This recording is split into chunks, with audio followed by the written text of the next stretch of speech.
Alright everyone, I've mentioned it in passing, but I wanted to do a dedicated video on the stupidity that is Elizabeth Warren's college tuition forgiveness or debt forgiveness plan, whatever you want to refer to it, for those of us who have college debt. Prefaced, of course, on the fact that I do have several tens of thousands of college debt. I'm managing to pay it down, but I also know what it is like to be too poor to pay it down. Trust me, I've been in the same boat I was for years. Not being able to make payments or being able to make not entire payments and fucking forbearances and dealing with interest on the loans accruing, making you feel more and more stressed. Then I've dealt with, sort of just making the minimums, and now, of course, I can pay more than I actually need each month, and I'm paying down over time that debt. So I'm not doing this from a detached perspective. I'm doing this from the perspective of someone who knows how it's like to get screwed by the student loan services, number one, and number two, to be offered, which is, and Warren is offering this to me, to subsidize in some way through other people's taxpayers' money to get rid of my student loan debt. Now, of course, you could implement a program where it's only for people who are never going to be able to pay it back, like the lower income echelons. You could scale it or something. I don't support that either, and I wouldn't have supported it even when I was dirt poor. I'll tell you why I don't support the idea of student debt forgiveness. I do believe that if a person is they currently have a thing in place where after I think it's like 10 years of making payments, the government is willing to write off certain debt. It'll be counted as income, but it will write it off, forcing you to pay a lower overall total, because it's like, depending on what bracket you're in, it might be 5 or 10% of the total or something that you have to pay. Much easier to deal with. I agree with that. I think that system is merciful. You have to pay for 10 years and make those payments continuously, but you can get your debt written off. Now, I don't think you have to. I think it's an option for you at that time. Like, I probably wouldn't even bother, because then it goes into an upper income bracket, especially with the fucking self-employment rate and everything. But here's why I don't support Elizabeth Warren's idea. Number one, it would be fundamentally asking the government to be benevolent, like to implement it in a proper way. I don't trust government to do that. Certainly not somebody like Elizabeth Warren. So it would be haphazard, inept. I guarantee it would go before Congress. And let's say that you are an Elizabeth Warren fan. Let's say that you think that she's got her head screwed on right. I don't, but okay, you've been taken in by her bait, her free shit diatribe, which is basically just, hey, I'm the female Bernie Sanders at this point. I think he's spoken of the same fucking shit too. So let's say that you take it seriously. You trust her to implement such a program. Do you trust the people in Congress to do the same?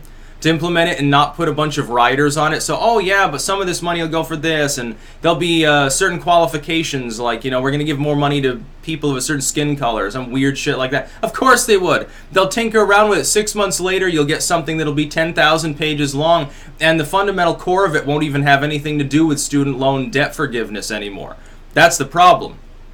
Paired with this is her idea to make college tuition free. I've got a better idea, because that would just cause the cost to skyrocket. I've got a much better idea. Get the government out of higher education altogether. No, the federal government, state government shouldn't even do the loan thing. They should let private companies handle it. Why? Because the free market will literally attempt to compensate for things. It was before. Our college system in this country was pretty damn great many decades ago when it was more or less completely privatized. What caused the cost to rise? Oh, the government said, well, it's too costly. We're going to give these colleges money on behalf of students. We're going to give these students money to lower cost. Basically, if you've got any, if you're meritorious at all, you'll be able to get this money. You'll be able to get a grant. The problem is, once the colleges got that, they said, oh, well, we can admit this student, low risk, no problem. We're not the ones handling the money. Said, we're going to raise tuition. Yeah, we want him to be able to pay a little bit. We think that that's a good idea. So they kept raising tuition time and time again. The government got involved, and the cost got higher. Wow, it's almost like this is a natural reaction to the fact that you've taken something that should be privatized and put it in public hands. It's not a good idea, and it's not, by the way, charitable at all. The government doesn't magically make that money. It can print money while stealing from everyone through inflation. That's basically the only alternative other than a direct tax. So no, I'm not taken in by the bait. I don't want to see America's educational system, which already has enough problems with government oversight and bureaucrats and all sorts of bullshit like that, and like encouraging these schools to teach things that are stupid, like the diversity courses and bullshit like that. People are going there, like when I was in college, And I was like, well, I have to take this program called CALS, and it's like, you know, it's like public speaking and computer science and weird shit like that I don't give a shit about. I don't use it in my day-to-day life. Okay, I do, you know, public speaking technically, but that course didn't help me. I skipped out on the final sort of speech thing. I'm like, well, you know, my card's going to be up here. I'm just going to fucking skip the next week of classes. I don't want to have to fucking deal with it. Ended up getting like a Mercy B or something like that. I think I got a B- in the course. All the other shit I did fine. Got an A on developing that shitty-ass text-only website there, which was pretty funny. No, but I had to take that, and it's like, well, you've got to have a certain number of credits in, you know, one of the following. It's like, you know, African-American history stuff, or black literature, or feminist literature, and stuff like that. It's like, why? Why do these courses even exist? They're not of any importance to anyone. Not unless you want to be part of that, like, weird ivory tower echo chamber and pretend to be important because you reanalyze the same book people have done 100 times. Well, that's not original thinking. You're just basically being told what to think and memorizing it. Huzzah, you're average, roughly. That's basically what college exists for in some cases anyway. If Elizabeth Warren's plan were implemented, it would be inefficient, therefore, number one. It would be costly, and I consider it immoral. Yes, I would consider it immoral to force the taxpayers of this country to give me tens of thousands of dollars because I happen to have taken out student loans. And again, I know what it's like to understand. I understand that these are predatory companies in many respects. They prey on people that are, you know, they're too young to drink, and yet they're signing off for tens of thousands of dollars of debt. That's really what it boils down to. Well, you're not allowed to, you know, the Democrats are like, well, you shouldn't even be able to own a gun. You shouldn't be able to fuck. You shouldn't be able to do any of these cool things, or smoke, or do anything. You shouldn't be able to drink. But you can take out enough debt to drown an elephant. You can take out enough debt to ruin your life, potentially, if you should fail, which, you know, statistically a lot of people will. They'll drop out and they'll have all of this debt.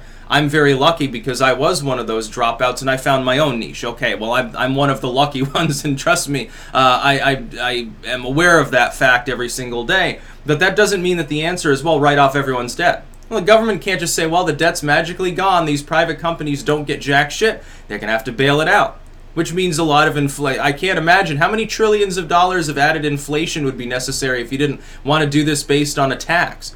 And you know that with the Democrats, they're basically looking for ways to fuck with the tax code. You look, like with Bernie Sanders' free healthcare bullshit, which is also a lie.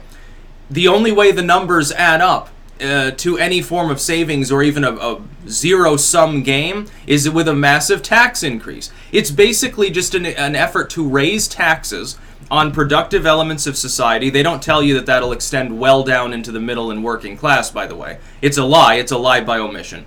Bernie Sanders wants to raise taxes, so he's like, well, I'll give people free shit, and I'll package it up with this tax increase to sort of hide the fact that it's there.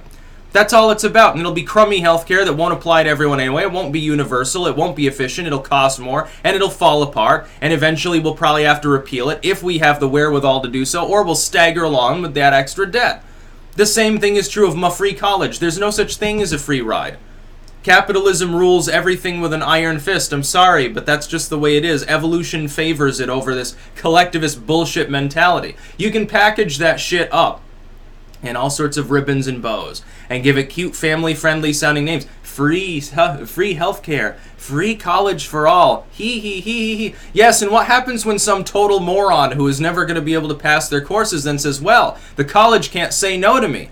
I'm just as good as anyone else. There's free college. Are you going to base it on merit admissions, or are you going to have a lottery of some sort? Or are you going to build a lot of really shitty substandard schools and expand those and throw even more money into the education system to give worthless degrees to people who fundamentally should not be in a college? By the way, if they can go and they can get 4 years of free schooling or 2 years of free schooling or whatever Warren has in mind and take something that would be quote-unquote easy, like, well, I'm going to take English literature or something. Not frowning on English. I mean, I edit for a living, but, you know, it's not manual labor. Why would they want to go off and do, you know, carpentry or electrician work or something where they bust ass? Oh, I want to be the line worker or something like that. What was that song about some dude who works on electric lines? It's from the 70s. It was one of those sappy blue-collar ballad songs. Sort of predates the Springsteen era. Which, by the way, I hate Bruce Springsteen. Fuck him. I'm a working class man with my mansion. It's a working class mansion. It has a lot of spam in the fridge. No, it's sort of like a Billy Joel thing going on there. Elizabeth Warren doesn't even know what it's like to be a normal person. How the fuck can I trust her to implement such a program? And by the way, like, let's say there was a President Warren, it's not going to get implemented anyway unless the Republicans stand aside. They're probably going to retake the House. They're going to maintain almost certainly control of the Senate. The alternative is you'd have one-party rule. You'd have a real weird agenda at that point. Talk about obstruction. Yeah, Joe Manchin would definitely be getting a lot of money from the GOP at that point. That'd be quite something. Now, fuck Elizabeth Warren and her free stuff shit. I'm not taking it at all. Some people might be. Trust me, it's a lure. It's a scam. That's all it is. The government wants to get bigger and more powerful and take more of your money and strangulate the economy more and throw it to multinational firms and to the super rich. And I don't mean like 1%. No. It's not the 1%, dude. It's the 100th of 1%. Those are the people that Elizabeth Warren has stuff in common with. That's about all. Peace out.